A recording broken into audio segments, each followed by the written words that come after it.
Cephalocaudal. Cephalocaudal. Sabihin, from head to toe. Head to foot. Okay? Next is far side to near side.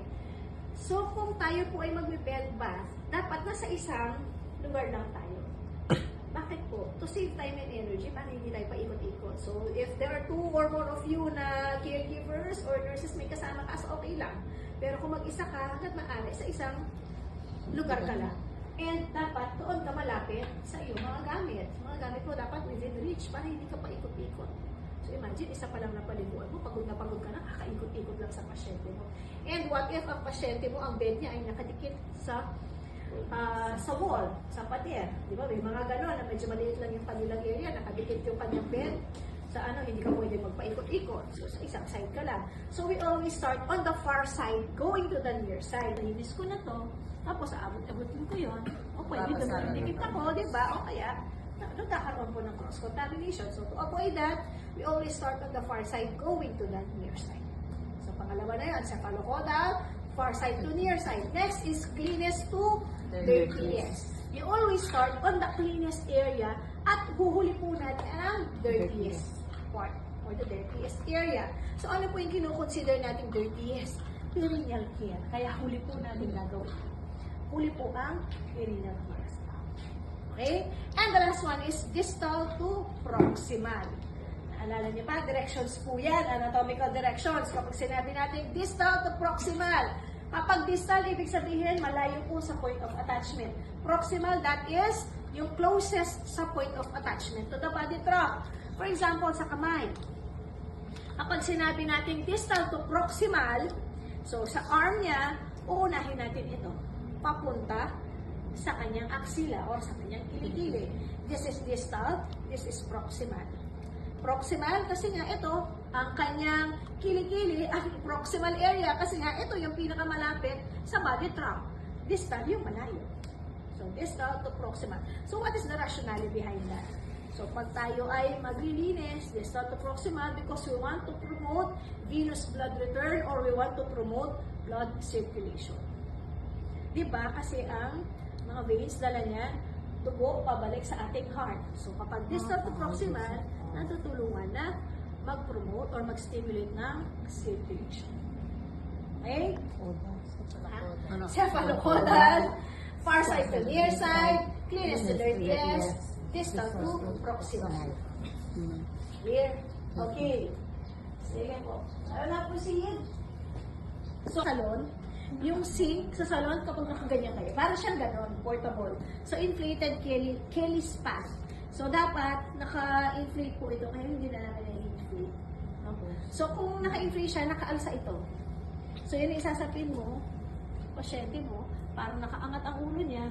So, para kapag shampoo mo siya, yung tubig doon, and then maglalagay ka na lang ng timba. No? Or anything na pansalo ng tubig doon sa ilalim. No? So, this is Kelly span. Meron mga nabibili pong ganyan, mga portable na shampoo. And yung pampalit na damit ng ating pasyente. And of course, after that, yung mga gagamitin po natin for bed making, pagpalit po ng linis ng ating pasyente. Okay? So what else? Yun na lang. Assemble all the materials I will be needing. Next is I'm going to provide privacy to my patient and to maintain the dignity of my patient. I will close the curtains, I will close the door and the windows to provide privacy to my patient. Next, I will control and manipulate the environment of the room.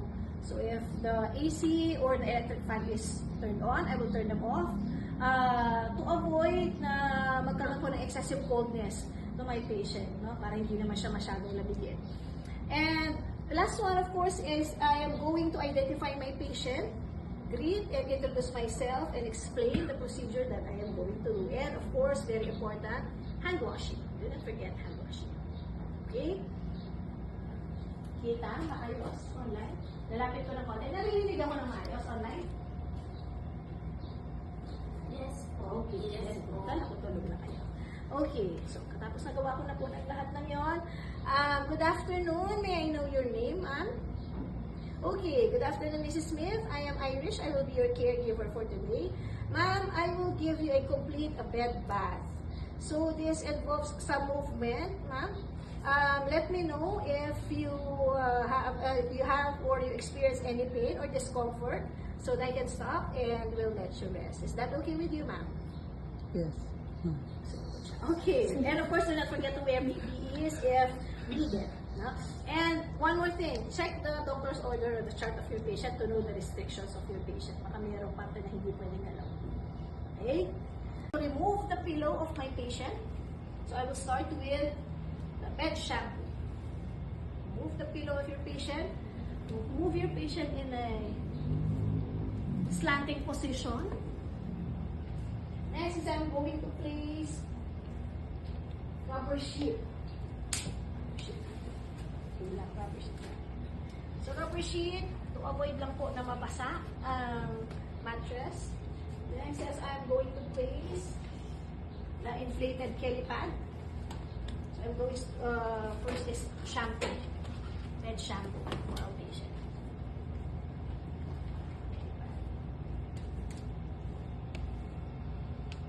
Is a towel. The back of the head of your patient.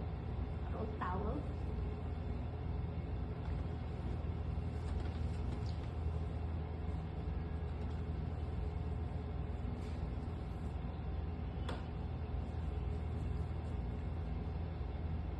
Now, the chest. Next, I'm going to place towel, the eyes, to prevent irritation or to avoid na mapunta po yung shampoo sa kanyang mga mata. And I'm going to put some cotton balls on the ears to avoid lang again na yung tubig po ay mapunta sa kanyang ears. Kaya lang wala siyang tenga. Tenga itong si Mrs. Smith. Okay, so put cotton balls.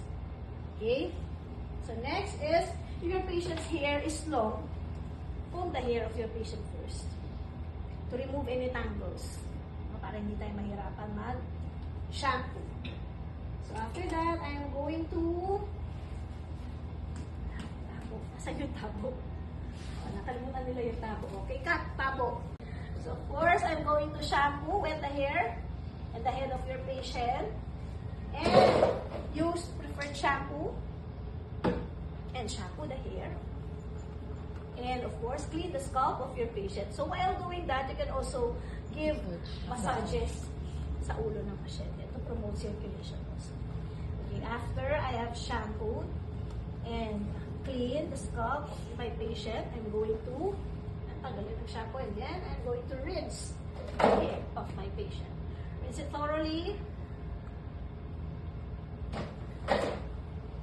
And remove excess water. Tanggalin na natin ang kanyang eye cover. And after I have shampoo the hair, of course I need to dry the hair of my patient. And cover the hair first.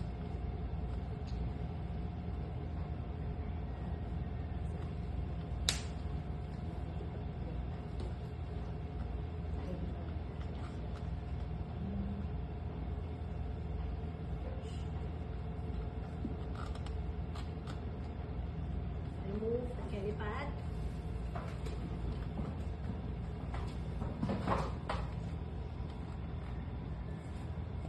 I'm going to move my patient near me. Next is I'm going to clean the face, oral care, eye care, nose care, ear care for my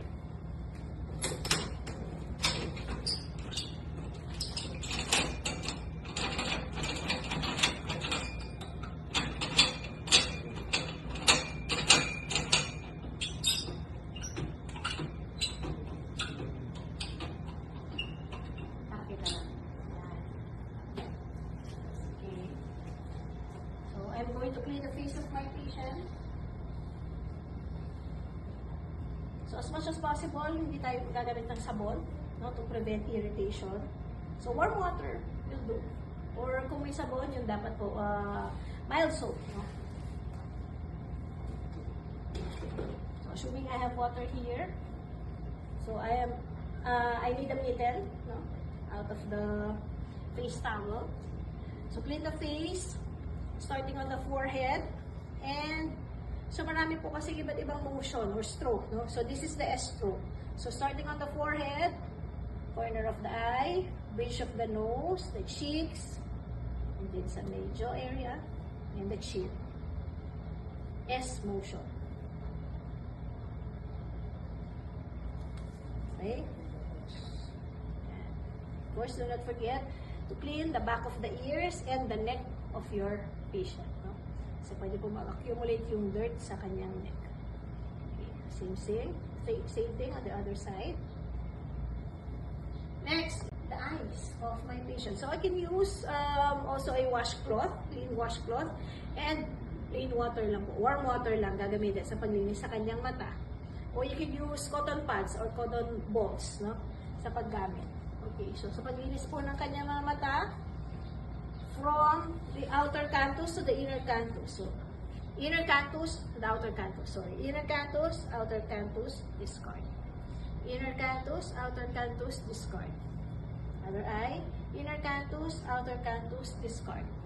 Inner canthus, outer canthus, discard. So that depends on your judgment. If you feel na mas madumi pa, continue. And pag-change ng tubig. Of course, change the water if you feel na madumi na. Okay? Next is the nose of my patient na mga secretion sa kanyang ilong. So, moisten the tip of the cotton buds or cotton tip applicator with warm water and just clean the outer portion. Outer portion of the nose. Okay? Next is the ear of my patient, the ears of my patient. So, cotton balls or washcloth. Moisten it with warm water. So, from outer pinna to the inner pinna, discard. Outer pinna, inner pinna, discard. Outer pinna, inner pinna, discard. Outer pinna, inner pinna, discard. Outer pinna, inner pinna, discard. Next, oral care. Very important po oral care. Okay, so as your patient, kung kaya po niya mag-toothbrush, if she can brush her teeth by herself, can you brush her? Ayaw niya. Okay, kung kaya niya, kung place a kidney basin, ito po para masalo, no? Na yung tubig, kidney basin, sa ipit po sa kanyang chin and neck, kidney basin. And if kaya po ng pasyente mag-brush or she can brush her own teeth, so just assist your patient with this. Like for example, abot natin yung kanyang toothbrush with toothpaste and water for rinsing the mouth. Hindi kaya, ikaw mag-brush para sa kanya. Or sa mga in cases naman po sa mga pasyente natin na comatose, we can use padded tongue depressor, no? So ano po yung padded tongue depressor? This is a tongue depressor, tapos nilagyan lang po ng gauze, no? Kaya siya padded tongue depressor. So ano po ang gagamitin natin? Padded tongue depressor and alcohol-free mouthwash. So gagamitin po natin as much as possible should be alcohol-free mouthwash, no? Alcohol-free mouthwash, and dilute it with a small amount of water, and then just soak your padded tongue depressor, and then clean the mouth of your patient. Comatose siya. So clean the, ayan, especially the tongue, the gums, and the inside of the cheeks of your patient. Okay? And of course, do not forget, kapag magbibigay po tayo ng rinsing water for our patient o yung kanilang pag-gargle na tubig, should be drinking water. Para kung may malunok man sila, safe for them to, na malunok nila, may drink nila yung tubig. Okay, is I'm going to clean the body of my patient. Sir, pwede pakiano po ulit yan sa supine position. Yung kabila.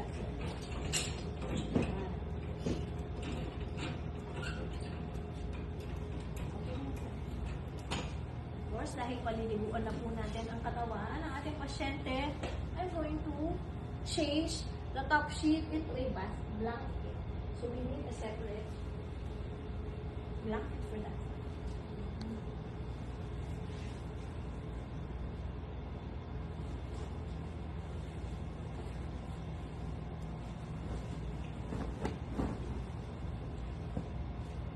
Very important that you provide privacy for your patient.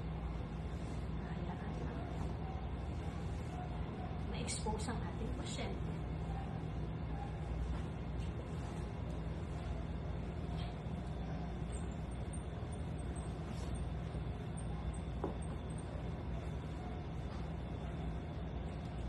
Of course, I'm going to remove the clothes of my patient. Sideline position muna natin.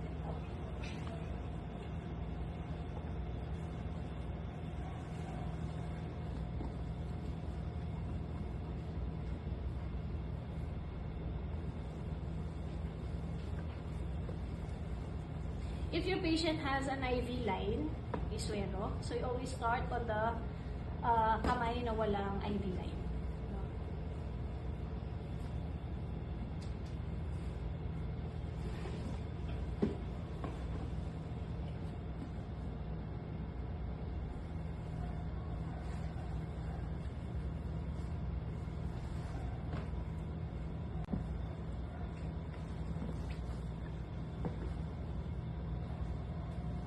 Okay, so I'm gonna need 3 basins. So I need water. So water with soap or yung ating soap, and of course, water for rinsing. Okay, I'm going to start on the forearm. I'm going to use my washcloth.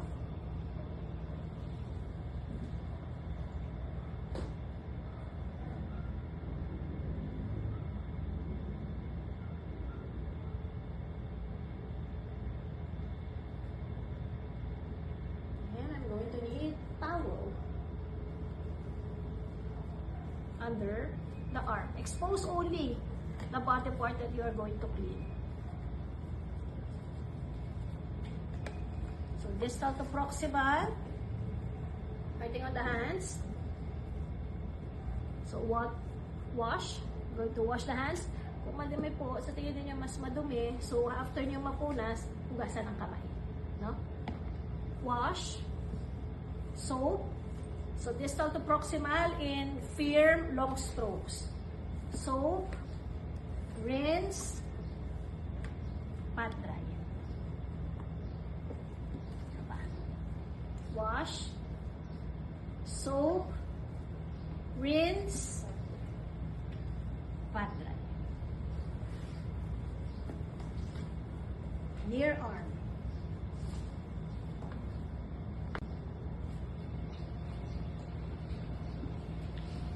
Wash, soap, rinse, pat dry. So you need the towel under the body part kasi yun po yung gagamitin natin pang dry.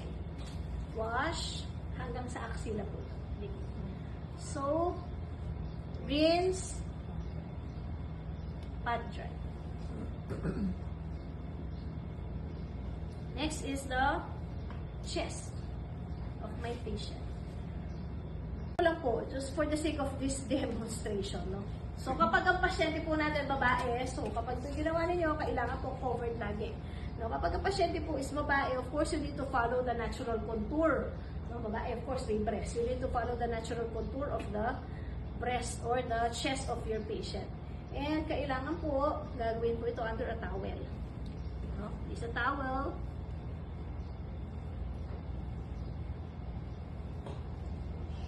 Wash, soap, rinse, and when we pat dry, female patient, you use the back of your hand. Pat dry. Because the back of your hand is lesser evil compared to your palms. Okay? So, wash. Para makita nyo. So, rinse.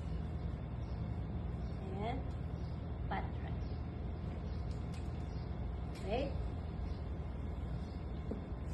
Next is the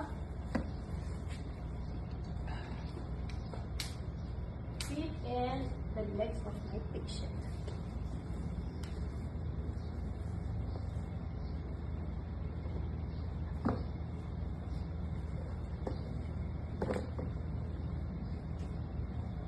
Okay.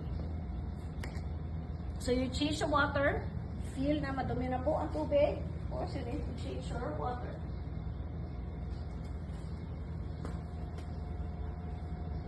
Okay. Sa paa, huli po natin ang foot, lalo na kung madumi. So, dito muna tayo sa leg. Flex the leg kung kaya po. Wash. Soap. Rinse. Pat dry. Hanggang sa thigh area. Wash. Long fair strokes again. Soap. Rinse. Pat dry.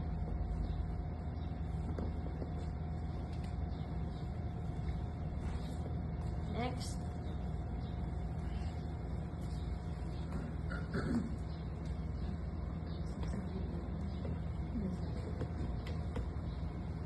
Wash. Soap. Rinse. Pat dry. That is your bath sequence. So, tandaan po ninyo. Wash. Soap. Rinse. Pat dry. Pat dry. Madumi ang paa ng aking pasyente. Naglalakad ata siya paggabi. Pare Okay. sa akin. So, kapag madumi, so for example, your patient's feet is dirty, so you can soak it directly, no? And then brush it. Kaya hinuhuli po natin kung madumi. Now, kung hindi naman siya masyado madumi, pwede mo nang isabay, no? So, kung madumi, you can soak it and then brush it. Okay? And back. Put your patient in a side-lying position. Side ka, madam. Mag-side ka. Mabigat na. Mabigat ka. Mabigat kaya mas maganda pa yung itong ano eh. Yan. Ang hirap. Okay. Tatanggalin ko na po yung towel kasi dry na yung kanyang Here. hair. Assuming this is yung towel.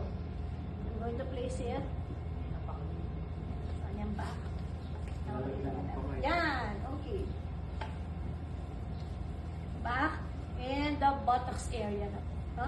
So, kung naka-diaper ang pasyente, so you need to remove the diaper first, no? Tanggalin muna ang diaper. Ngayon, kung wala naman, so you can proceed. So, back.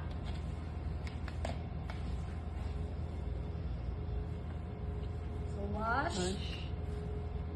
Soap. Rinse. Pat dry. Pat dry. So, may buttocks area na po. Ayan. So, quit lang ha. Yung butt cheeks lang. Mamaya pa po yung sa perineal care. So, wash. Soap. Rinse. Pat dry. Okay.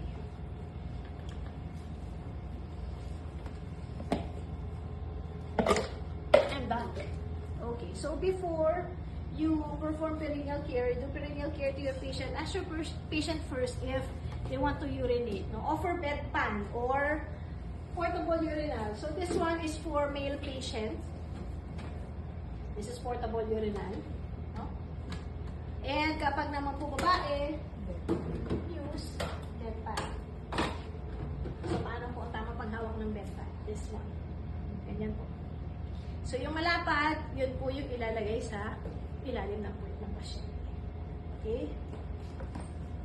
Because my patient is female, so I need to put my patient in a dorsal recumbent position. Yung ano kay Lola ha, wala siyang damit. Okay. So, dorsal recumbent position. Kaya lang nalalaglag ka kasi ang mga paa niya.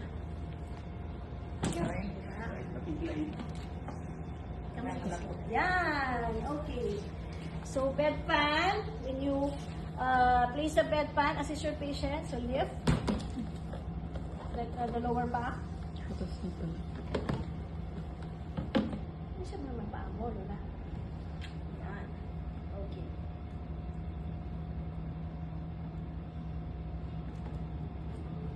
Okay. So, if your patient is not It's not on a catheter. Wala po siyang catheter. So you can wash directly. But do not forget to use PPE gloves. No? Do not touch the patient's private area with your bare hands. So use gloves. Okay? So you can wash it directly. Wash it directly. Or warm water. And then use washcloth. Okay? Yan. So kapag meron siyang preferred na feminine wash, so you can also use feminine wash. Paano naman po if our patient is naka-catheter? Tanggalin ko lang to para ganyan na lang, no? Nahuhulog-hulog kasi yung mga paa niya. Okay, kita naman. Okay. So paano po kapag naka-catheter ang pasyente? So, pwede naman pong gumamit ng, because this is a ovum forceps. Or kung wala, pwede naman pong kamay na. No? Kahit hindi na gumamit ng ovum forceps. Naka-catheter, ang gagamitin po natin panlinis is an antiseptic solution, betadine. Because ang mga pasyente po naka-catheter, they are very prone to infections. No? So, saan po naka-place yung catheter? So, naka-place po yan dito sa kanyang urethral orifice or sa ureter, nakapasok po dito sa may urethral orifice or sa urethral opening. Okay, ayan, kita ninyo, kasi meron dapat ano yan eh, dito po. No? Okay, so kung naka-catheter, eto, basta nyo, kita ninyo. Yan, ganyan ang itsura. Kaya po dapat naka-dorsal recumbent. Kasi kung nakaganyan yan, hindi naman ganyan ang itsura niya, correct? So kaya dapat naka-dorsal recumbent, nakabuka, para maganyan yung itsura niya. Okay, so mga babae, tatlo po ang butas, akala ninyo, ha? Okay, so that is the urethral orifice or the urethral opening, the vaginal opening. So dito po sa urethral orifice or sa urethral opening, dyan po lumalabas ang ihi. Kaya po dyan naka-insert ang catheter tube. Vaginal opening, dyan lumalabas ang bata. Dyan lumalabas ang baby. At pumapasok ang okay. And of course, the anus, no? Yan, tatlo po yan, no? Okay. So kapag tayo ay maglilinis na naka-catheter ang pasyente, so this is my cotton ball with betadine because they are very prone again to infection. Okay. So assuming may catheter tube yan, so you always start on the point of insertion. Kapag naka-catheter. Always start on the point of insertion. So, assuming may catheter tube po yan, ha? Point of insertion with betadine to prevent infection. And hanggang po yung catheter tube. Basta yung nagtatouch pa sa skin niya, especially malapit sa kanyang vagina, lalagyan din po natin ng betadine. Point of insertion, betadine. Okay? Pag nalinis na po, then you can start on the mons pubis, stroke of 7. Okay, parang ganun. Parang 7, stroke of 7. No? Hindi 7 stroke. Kasi kung 7 stroke, 7 times. Stroke of 7. Parang ginagaya lang natin ang number 7. Okay? So, from the mons pubis, labia majora, discard. Mons pubis, labia majora, discard. Kabila, inverted 7 na po, pabaliktad na 7. Mons pubis, labia majora, discard. Mons pubis, labia majora, discard. Mons pubis, labia minora, discard. Diba? Dami kasing labi. Totoo yan. So, ito po, yan. This is the labia majora. Ito, yung mga parang mga flaps na yan, this is the labia minora. Okay. Mas kita dito. Mons pubis, labia majora, discard. Mons pubis, labia majora, discard. Mons pubis, labia majora, discard. Mons pubis, labia minora, discard. Mons pubis, labia minora, discard. Mons pubis, clitoris, urethral orifice, vaginal orifice, the anus, discard. Mons pubis, clitoris, urethral orifice, vaginal orifice, anus, discard. Okay? Linis ka, kahit nakaganyan ka, biglang nagkaroon ng erection. ang pasyente. That happens po in reality. Biglang nagkaroon ng erection ang pasyente mo. What will you do?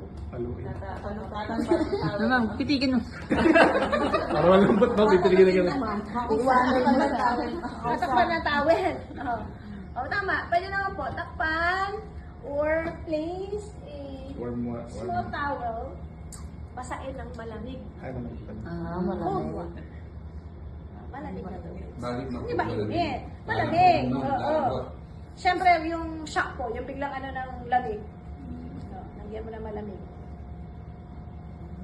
Kaya rin, pag Oh, malamig it na happens po. Talagang malamig. Malamig na tubig. Di ba so ganda ma'am? Dapat parang naninigas. Para Ano daw madaling linisin? Nakatayo naman. Di ba hawakan? Nakaganyan naman yun. Pag wala yun, pag ganun. Nakahawakan mo pa rin. Paano naman? Kung naglagay ka na ng towel, ayaw pa rin. Galit pa rin si ano. Ano gagawin ko? Ha? Tingin ma'am. Excuse yourself. Labas ka na. Yes, excuse yourself. Kasi syempre, that situation is making you uncomfortable. Syempre, excuse yourself. No? Ama, yes, sasabihin lang, sir, I'm just going to excuse myself.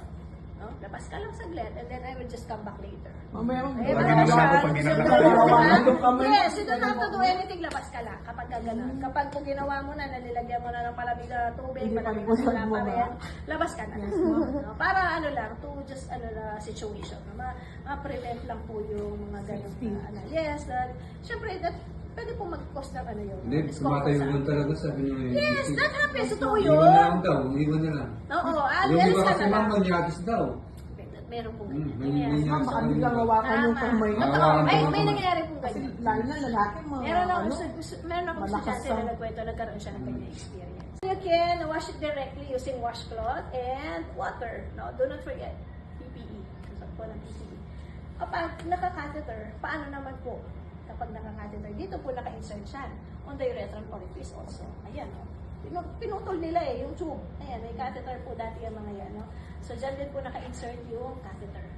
Okay? So, same thing, gagamitan po natin ng betadine panglinis. No? Okay. Paano po ang paghawak sa male patient pag tayo ay maglilinis? Ganyan mo. O, ang paghawak po, dapat scissor hold. Dalawang daliri lang, hindi Lapit ganyan. na nga. Hindi ganyan. Bakit? Totoo yan. May nangyayari po kasi ganyan, nasa-stimulate. Nagkakaroon po ng stimulation, pwede siya magkaroon ng erection. That is true. Hindi, kahit hindi sa babaeng caregiver, no? Kahit sa lalaki at caregiver, pwede po, nangyayari po yun, no? Kaya ang hawak natin, as much as possible, dapat walang stimulation. No? Walang masyadong nangyayaring stimulation, kaya dalawang daliri lang po. Scissor hold, or ganyan. Ganyan lang po ang paghawak. Okay? So, naka-catheter ang pasyente. Starting again on the point of insertion, betadine, dahil mo sa catheter tube. Okay. And then you will start cleaning the rest of the penis of your patient. Starting on the glans penis or the penile gland. This is a glans penis or penile gland. Just follow the natural contour. So, glans penis or the penile gland. Next is the shaft. O, pwede ganyan naman para masupport. Wala siguro tatayo. Glans penis or penile gland, discard. Glans penis or penile gland, discard. And then the shaft. Shaft po, ito. Katawan niya, shaft. Discard. Discard. And then, of course, the scrotum. Scrotum. Hindi po ganyan ang itsura niya sa totoong buhay. Siyempre, nakababa yan. Kasi kung nakababa po yan, hindi makikita yung anus, kaya ganyan siya. For demo po, siyempre. Nakakaganon lang. Talaga. Okay, so scrotum. Yan, follow the natural contour and the anus. Discard. Scrotum, anus, discard. Do not forget to always discard. Kuha ulit ng bago. Hindi ko na lang pinapalitan. For demo lang. So, pag di-discard ko, ulit ng bago. Okay? Pag hindi siya tuli, hindi po naka-expose May yung helmet. pineal gland, nakatakip yan, ng foreskin. So, syempre, dapat lilinisin po yan. O, kasi nga, nag-accumulate po, especially dito, nag-accumulate po dyan yung dumi kapag hindi po nalilinis. May mga Bawo ganong yun na, cases po. bawo. Totoo. Bawo yun. Siyempre, can you imagine, mag-accumulate yung dirt dyan. Eh, talagang magkakaroon po ng ibang amoy yan. So, paano po lilinisin? You have to retract the foreskin. Ay, Oo, para ma-expose po yan. parang tulad Ah. ng... Oh, pag hindi, oo. Siyempre, hindi siya tuli. Siyempre, Parang nakabalot yung po ng skin yan, ng ipapatuloy mo. foreskin. So, you just have to retract the foreskin para ma-expose po at na malinis. Okay? Okay na. Okay, para magbilis naman siya. Saan ba chicken? Put on. Clean tube sa aming pasyente. Again, kapag po may IV line, start doon sa walang IV line. Kapag meron kasi yan, syempre kukunin mo, dadaan mo muna dyan yung IV line. No? Ay, na-expose.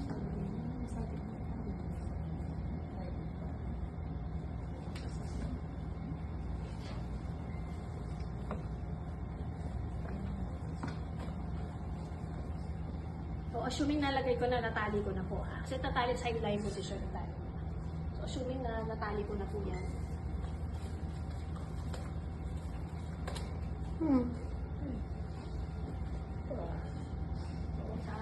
Of course, dahil napaligo ako ng pasyente ko, nalinis ko na siya because I'm going to change the linens of my patient.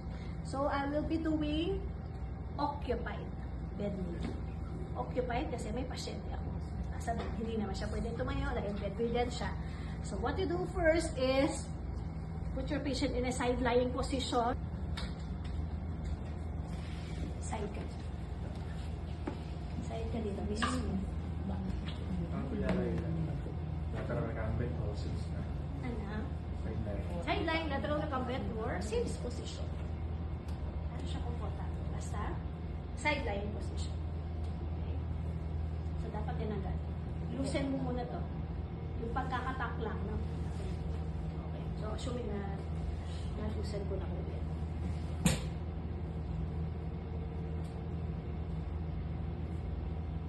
I'm going to start on the other side. So, yung pong soiled linens or madaming linens, so, na lang. Para ma-free po ito area. So, this is where I will start by heading. So, same lang. Ang kaibahan lang. May pasyente. Starting on the bottom sheet.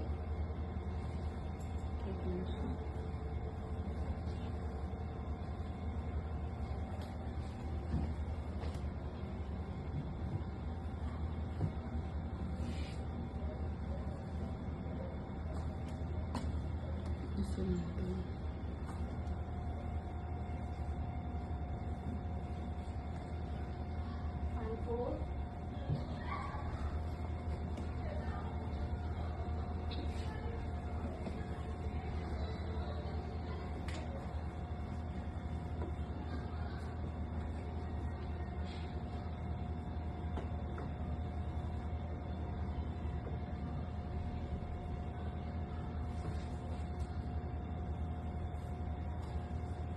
Rubber sheet.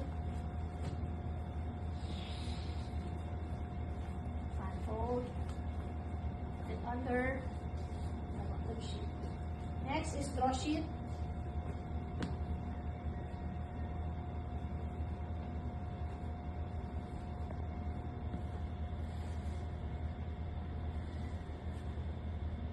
Other one.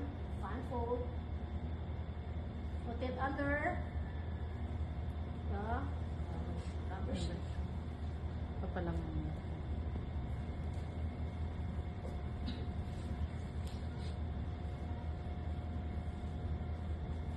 Tuck and mitre.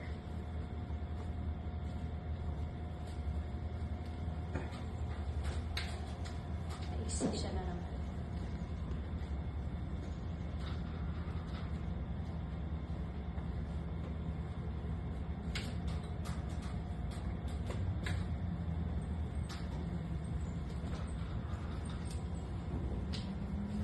Mas mabigat po to kasi pag may pasyente. Sa likod.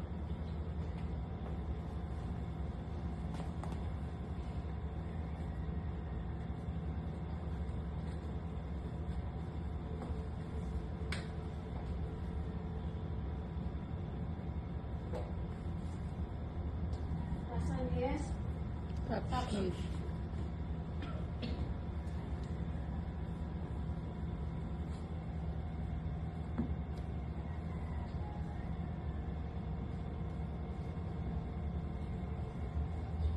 So, ito lang po kaibahan kapag sa occupied bed making.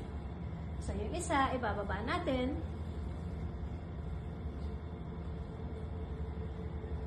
And then, yung sa unoccupied, supposed to be, ang gagawin mo is fan fold.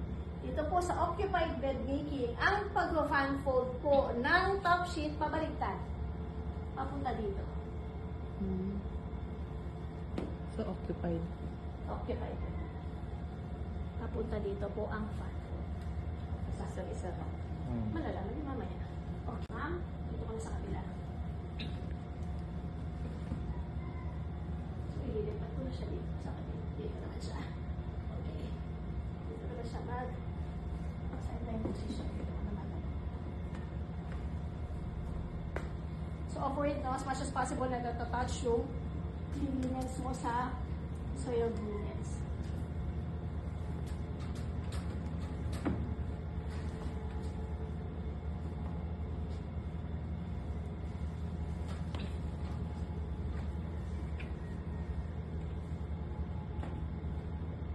So, bakit ganyan? Kasi ito na ang magiging blanket niya. Para hindi madaganan. Kaya ganun yung pagkakapan.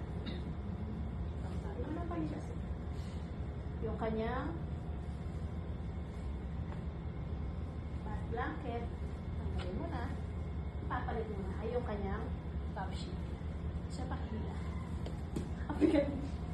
Eh, mas madali kapag itong pasyente. Yan. Okay.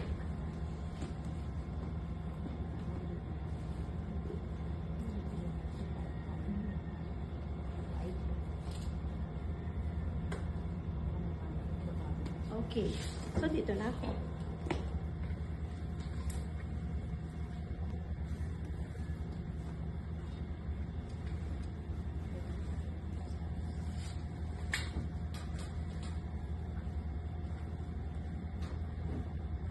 Ano na yun? Laundry. Ilan na lang ako dito. Sheet.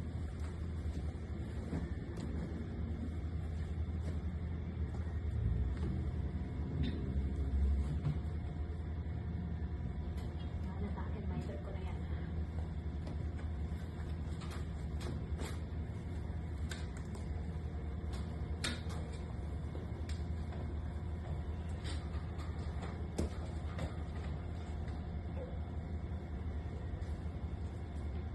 Cover sheet. Raw sheet.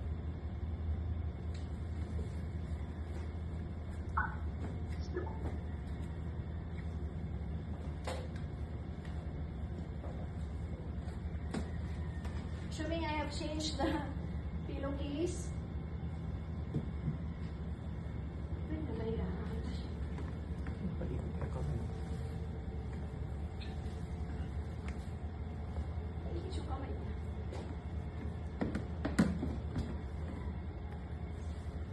Sa ulo.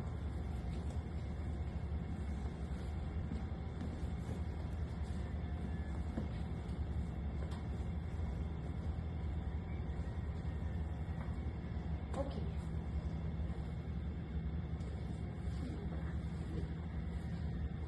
Hindi lang siya sa mga. Okay. Mrs. Smith, I am your bed bath. I also changed your linens. How do you feel, ma'am? Do you feel any pain? Do you have any discomfort? Okay. Ano na pagka ganon?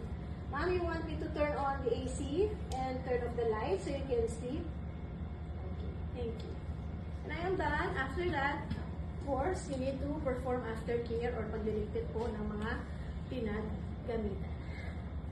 Higa na. Okay. So, tapos ka na. Yun po ang gagawin ninyo.